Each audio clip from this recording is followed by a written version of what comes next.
Good morning, guys. How's it going? Hello from Rongvieng. Got some hot air balloons landing just behind me. That's a hot air balloon right here. So we're here in Rongvieng, which has a lot of great outdoor things to go do. But we're actually probably just gonna chill today and catch up on some work. I have some things to do for my father, and I'm gonna catch up a bit on some of the videos, and Sophie also on her photos.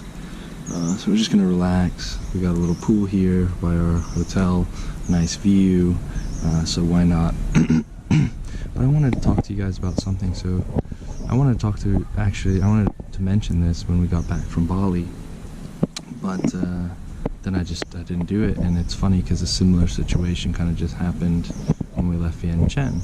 And what I want to talk about is the bikes, right? So when we were in Bali, we were riding little automatic scooters, and before we went to Bali, we were kind of talking about our bikes, our Ep.23s that we've been doing the trip with, and we were kind of getting bored of them. We're like, they're a bit small and the suspensions aren't that good, and maybe we need a bigger bike, or a newer bike, or this or that, whatever, you know. And we went and we rode those scooters in Bali for 2 weeks, and we had fun on the scooters. They were new, so newer. And when we got back and we got on our FTRs, it was like freedom all over. It was like, wow, look at the power, and like you can shift through the gears so easy, and you can go off-roading, and like all of a sudden something that we thought was kind of at the end of its use or end of its fun for us became fun again. And because we had gone to something less fun, I guess, or took a step down from where we were at, and so then we got on those bikes, and it's funny because now I'm riding our friend JC's CRF, and on the way here from Vientiane, again I was like, wow, yeah, look at this acceleration, it's so powerful, and this and that. And again I like felt this like upgrade, right, that this bike was much better and beneficial than our FTRs. Which is funny though, because when I first came to Laos and I was running the tour company with the CRFs, I would talk so badly about them. Like, honestly, they were like, for me, the worst bike ever. They're not really, but for hardcore enduro and off-road riding, it is not the best bike. It's a bit heavy and lacking in power, and the gear ratios don't overlap nicely, and the list goes on and on. But going from a 20-year-old bike to something that's 5 years old and has, fuel injection and all the electronics and all the fancy gizmos and stuff, inverted front shocks, then you're like, wow, this is really nice. And it's interesting because, so this kind of leads to another topic, something we were talking about this with our buddy Toto, who took Sophie on her flight. And it's funny, it's interesting, it leads, as humans, we're always wanting more and wanting better.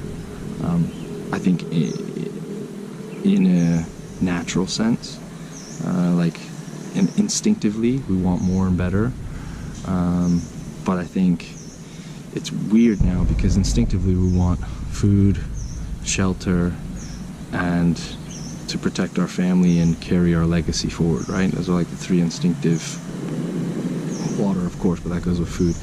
Those are the three instinctive things. But the world we live in now, you can apply those instinctive things through so many different measures. You can have a small house, a big house. You can have just rice, or you can have a gourmet meal.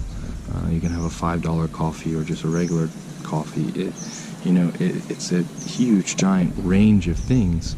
And, of course, we have this ingrained self-betterment.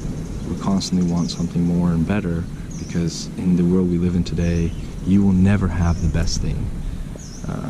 There will always be something better or newer always coming out.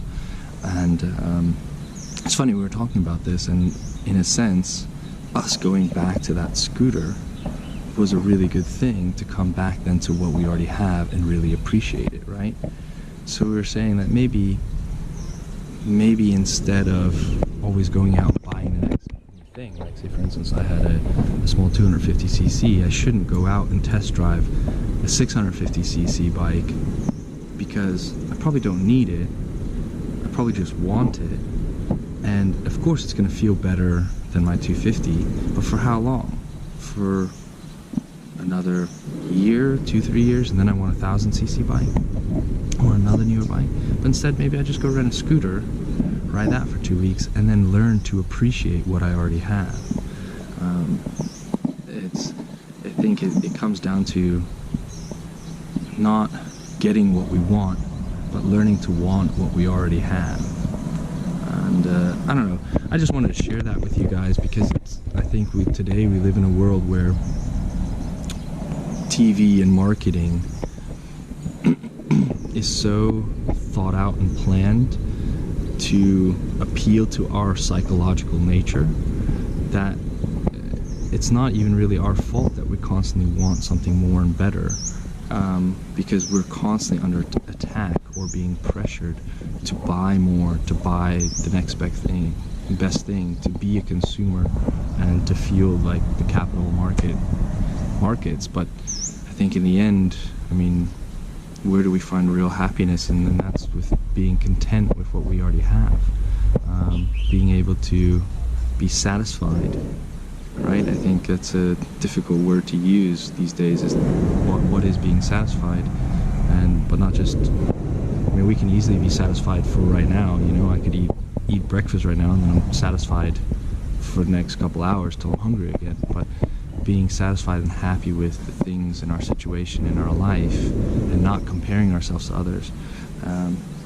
We also talked a bit about talking about comparing stuff. We had a nice conversation about this, about how marketing companies don't even have to market so hard anymore because of social media.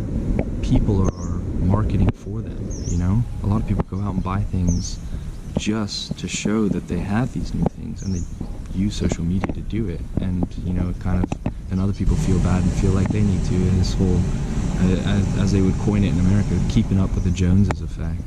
I know that's the term in America, but it's so prevalent in Asia as well. There's so many people that just literally spend money to show it off.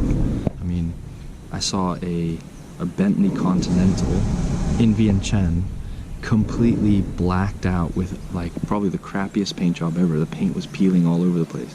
They took like a $500,000 car and put a super cheap paint job on it just to ruin it, because they probably have enough money, they don't care, and they just want to show off. Anyway, what I'm trying to get to with this whole thing is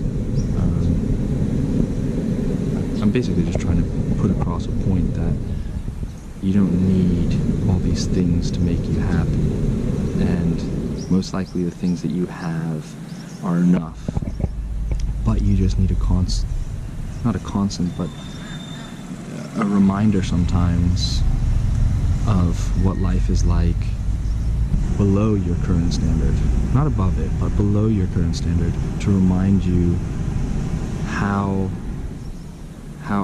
good you really have it.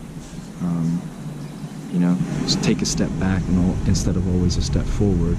I'm not saying like in your career or stuff like that, but what I mean is, think twice about all these things that you want, and do you really need them? I mean, we've kind of been learning that lesson every day, really. You know, we started with big huge bags, and slowly we're getting rid of things because we don't need it. We're trying to travel as light as possible, and it's not because we're trying to live uncomfortably. It's just, why am I carrying this bag full of things that I don't use? And it's like to the point now where we're starting to think like, okay, well, if I don't use it every day, if I don't use it once a week at least, why am I carrying it? Unless it's for some emergency purpose or something like that, like tools or a little first aid kit or something like of that nature, then yes, of course. But if I'm carrying a shirt just because I like the shirt and I want to wear it, but I'm not actually wearing it, then I guess I don't really need it. I don't actually want to wear it, you know? Or if I have a big jacket, you know, should I really carry it for 8 months? just to use it for 2 months somewhere, or should I just buy a cheap jacket somewhere there, use it for those 2 months, and then just donate it to somebody who needs it? It's interesting things, and I don't know, we think a lot more about these subjects and talk a lot more about it. If this is something that interests you guys, reach out to us, let us know, because Sophie and I are thinking about maybe doing a kind of like a podcast thing, but not really. We won't set it up as a podcast, we'll just do it as like a YouTube video. But what we'll do is I'll hook up both of our cameras and our comms on our helmets, so that while we're driving, we can talk about subjects. And we're thinking about opening it up to everybody, that people could present us, and they don't have to be like thought-provoking or serious subjects. They could just be just any subject really, but things for us to discuss, because we got a lot of time as we drive, 4 or 5 hours every day, to just chat. And we have our comm systems from Cardo, which work super good. And but yeah, if you think it's something that you guys would enjoy watching, or even enjoy participating in a conversation about, let us know, and let us then we can come up with some subjects, some ideas, and then have some discussion about it. That's what we need. That's one thing we need a lot more in this world of, is discussion.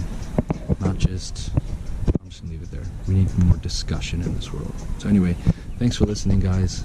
I hope you enjoyed it, learned something, liked it, and we'll see you guys tomorrow.